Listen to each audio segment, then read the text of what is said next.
So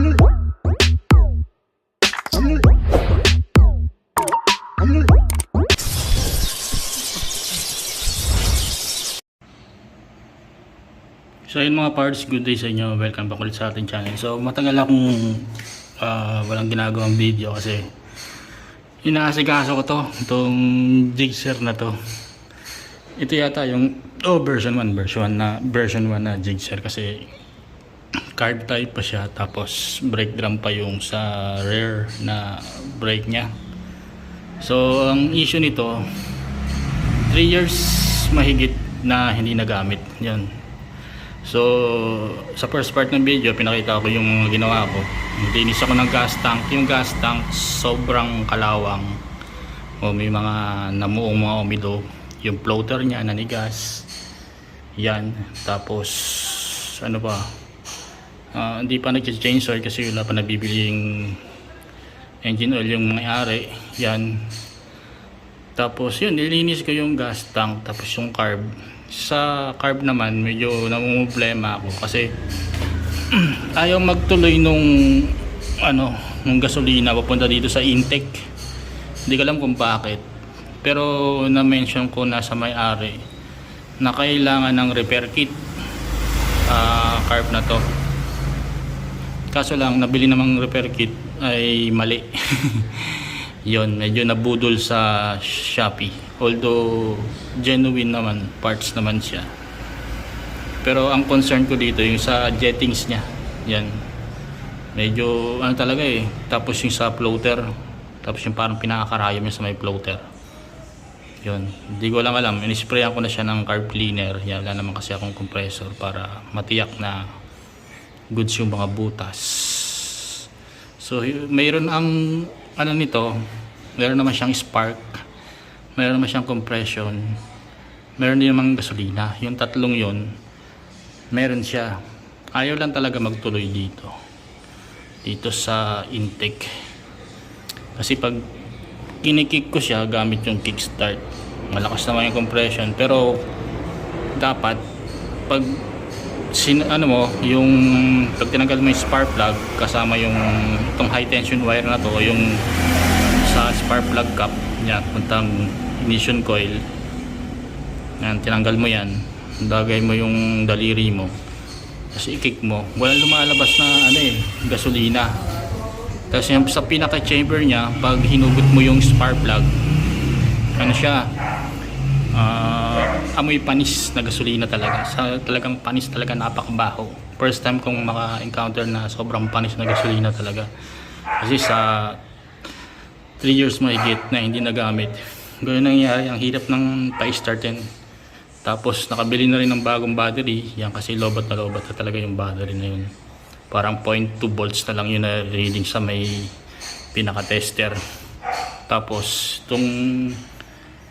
itong brake caliper saka yung brake master, nahirapan na ako mag-bleed punta dito.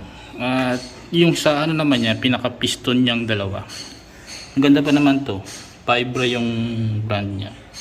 Hindi ko lang ba mukha ng stock up siya, ang hirap ng hugutin, hindi ko na matanggal. Pero hopefully pag na-bleed ko siya ng maayos ay gumana ulit siya. Tapos tinanggal ko na yung pinaka repair kit niyan. Dito yung pinaka master. Ang napapansin ko, kaya mag-pump yung sa repair kit niya. Mahina na siyang mag-pump, hindi na kaya. Kaya kahit buksan mo dito, kahit buksan mo dito, walang lumalabas na brake fluid.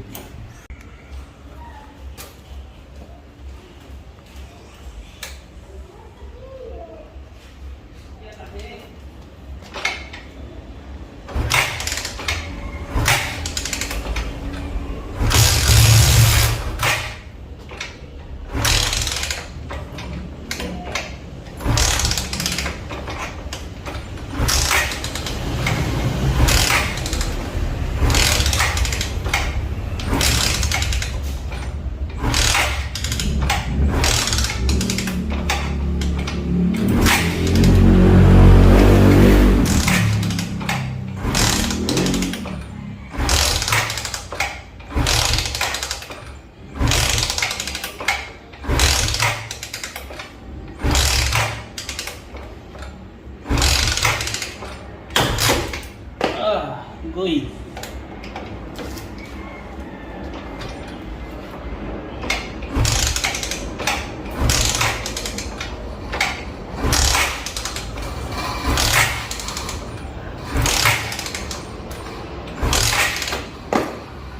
Ayaw. So yun mga parts, wala pang gas tank yan. Pero may improvise ako na gas tank. So ayan, yung hose, pupunta sa carburetor. So ayaw niyang gumana. Kanina mukhang muntik ng mandar. Mahirap talaga pag ano, natatambay na matagal yung motor katulad nito. Ang hirap nang i-start. Ngayon, check ko kung okay yung sa may spark plug mga parts. Check ko siya. Tama.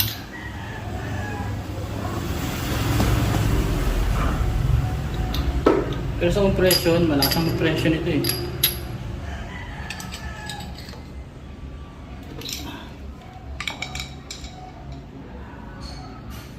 Pag hindi ko ito mapagana, magpalit ng repair kit nga nitong carb. Kasi ayaw tumuloy dito sa head eh. May lungs pa naman siya. Pero mag-change oil na rin to.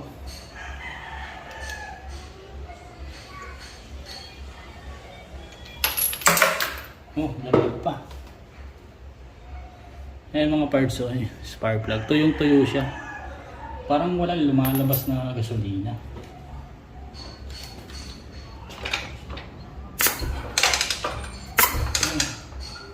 Tuyo eh oh.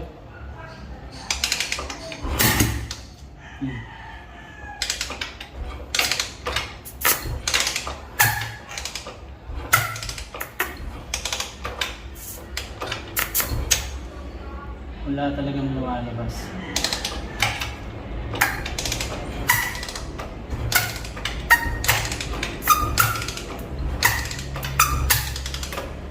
Yan, tuyo siya. So gagawin ko na lang ng ano. Pero may spark naman to, na-test ko na. Gagawin ko na lang ng pinagbabawal na technique yan mga parts. Since na tuyong-tuyo siya sa gasolina, lalagyan ko na lang gasolina dito. Itong technique na to, ito ako mga veterans na gumagawa nito eh. No? So try kong lagyan ng konti gasolina lang mga parts. Saka ko siya papadyakan. Yan, yung nasa hose lang. Hindi naman sobrang dami.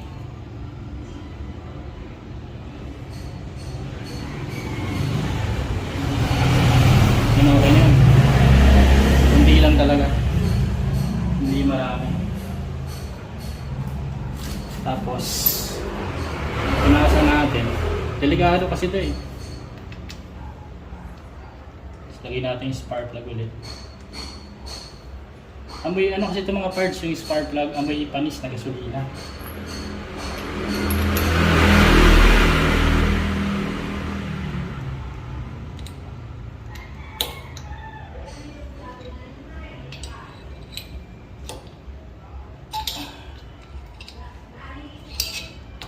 Baka naman ang pantanggal ng spark plug talaga matino dito.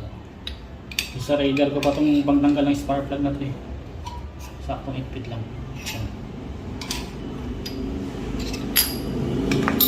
Spark plug cap.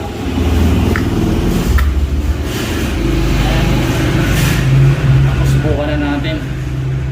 So wala naman siyang leak ng gasolina para mag-spark dyan sa labas.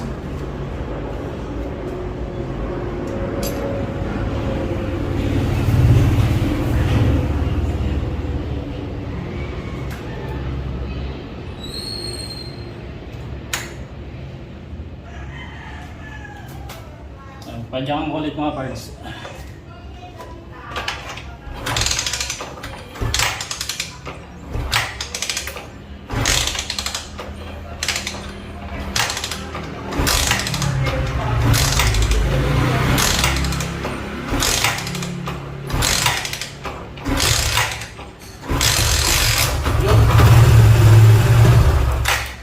Yung mga parts nag-start na.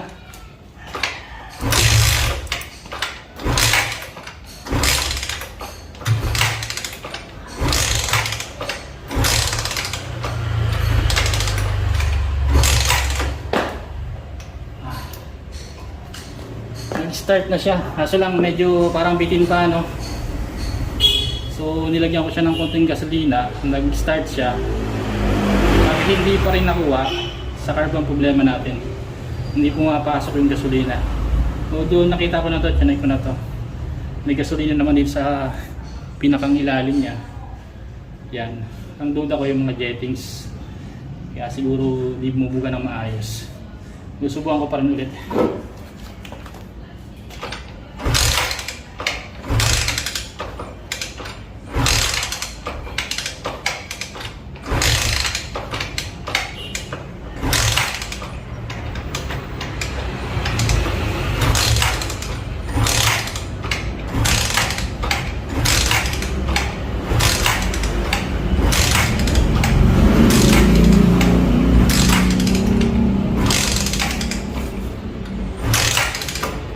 May choke pala to eh. Try ko yung choke. Spadyahan ko ulit.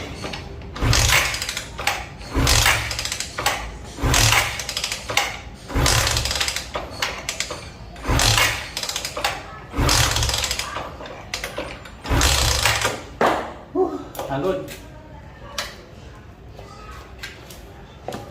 So ayun. May pag-asa naman, kaso lang napakahirap talaga ng start.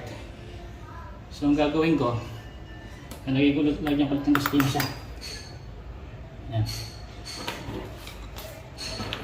Iwasan lang huwag magkalat ng gasolina kasi pag nagkalat ng gasolina tapos madampian ng spark, naka po, sunog tayo dito.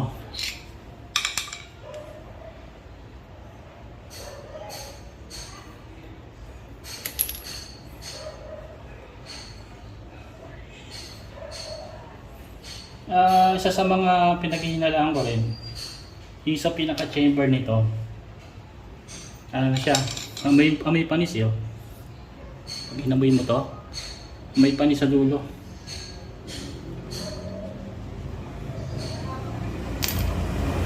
Masang na muna.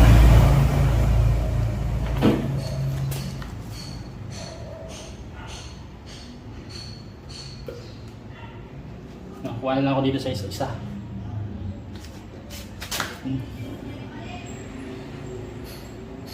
Ayan, basa para matuyo.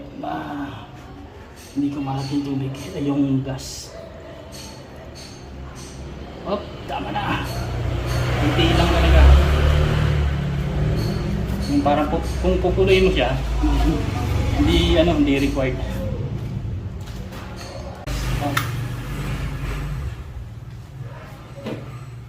So ayun mga cards, try ulit.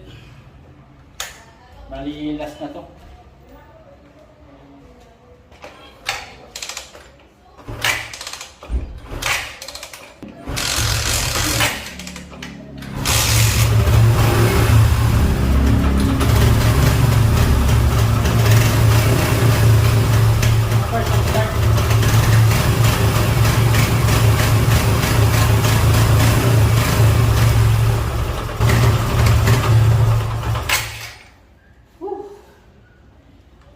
Ayun, nag-start na kaso lang ayaw magtuloy.